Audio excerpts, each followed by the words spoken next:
Hello అందరికీ welcome back to Dolly dumplings. ఇవాల్టి recipe వచ్చేసి హోటల్ స్టైల్లో శనగల చట్నీని ఎలా చేసుకోవాలో ప్రాసెస్ ఏంటో చూసేద్దాము.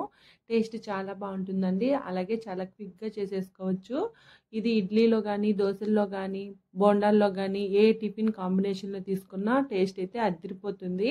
ఇప్పుడు ఈ చట్నీని ఎలా చేసుకోవాలో ప్రాసెస్ చూసేద్దాము. దీనికోసం ముందుగా స్టవ్ ఆన్ చేసుకొని కడాయి పెట్టుకొని ఇందులో 1 టేబుల్ స్పూన్ ఆయిల్ వేసుకోవాలి. ఆయిల్ వేడైన తర్వాత 4-5 కారం గల పచ్చిమిర్చిని మధ్యలోకి ఘాటు పెట్టుకొని వేసుకోవాలి. మంటని మీడియం టు లో ఫ్లేమ్లోకి అడ్జస్ట్ చేసుకుంటూ ఈ పచ్చిమిర్చిని బాగా వేయించుకోవాలండి. అలాగే నేను తీసుకున్న పచ్చిమిర్చి బాగా కారంగా ఉందండి, దానికోసమే 4 వేసుకున్నాను. మీరు తీసుకునే పచ్చిమిర్చి కారాన్ని బట్టి పచ్చిమిరపకాయల్ని వేసుకోండి. ఇప్పుడు పోపు పెట్టుకోవడం కోసం ఇదే కడాయిలో మరో టేబుల్ స్పూన్ ఆయిల్ వేసుకొని పోపు దినుసుల్ని వేసుకోవాలి. నేను ఇక్కడ ఆవాలు, జీలకర్ర, మినపప్పు, పచ్చిశనగపప్పు వేసుకున్నాను. అలాగే ఇందులో 2 ఎండుమిరపకాయలను కూడా వేసుకొని లైట్గా కలర్ చేంజ్ అయ్యే వరకు వేయించుకొని 1 రెమ్మ కరివేపాకు కూడా వేసుకోవాలి.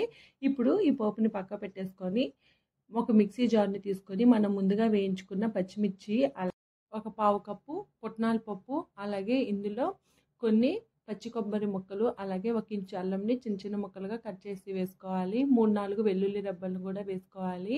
ఇందులోనే చిటికెడు చింతపండు, కొద్దిగా కొత్తిమీరని వేసుకొని కాస్త సాల్ట్ని వేసుకొని మూత పెట్టుకొని ఒకసారి బాగా మిక్సీ పట్టుకోవాలి. చూడండి, ఇలా మిక్సీ పట్టుకున్న తర్వాత ఇందులో కొద్దిగా వాటర్ని యాడ్ చేసుకొని మెత్తగా మిక్సీ పట్టుకోవాలండి. అలాగే ఈ చట్నీలో ఉప్పు, కారం, పులుపు అన్నీ ఈక్వల్గా వేసుకుంటేనే చట్నీ అనేది టేస్టీగా ఉంటుంది.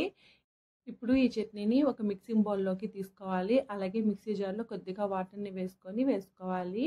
ఇందులో మనం ముందుగా వేయించి పెట్టుకున్న పోపు దినుసుల్ని వేసుకొని ఒకసారి బాగా మిక్స్ చేసుకోవాలి. అలాగే సాల్ట్ సరిపోయిందో లేదో చెక్ చేసుకోవాలి. చట్నీ కన్సిస్టెన్సీ అనేది నేను ఇక్కడ వీడియో క్లిప్లో చూపించే విధంగా ఉండాలి. ఇలా ఉంటేనే టేస్ట్ అనేది బాగుంటుందండి. మరీ పలుచగా చేసేసుకున్నారంటే టేస్ట్ బాగోదు.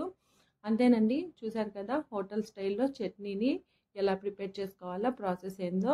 ఈ వీడియో మీకు నచ్చితే లైక్ చేయండి, షేర్ చేయండి, కామెంట్ చేయండి. అలాగే మరిన్ని రెసిపీస్ కోసం మన ఛానల్ని సబ్స్క్రైబ్ చేసుకొని నోటిఫికేషన్ సింబల్ని ఆన్ చేయండి. Thank you for watching.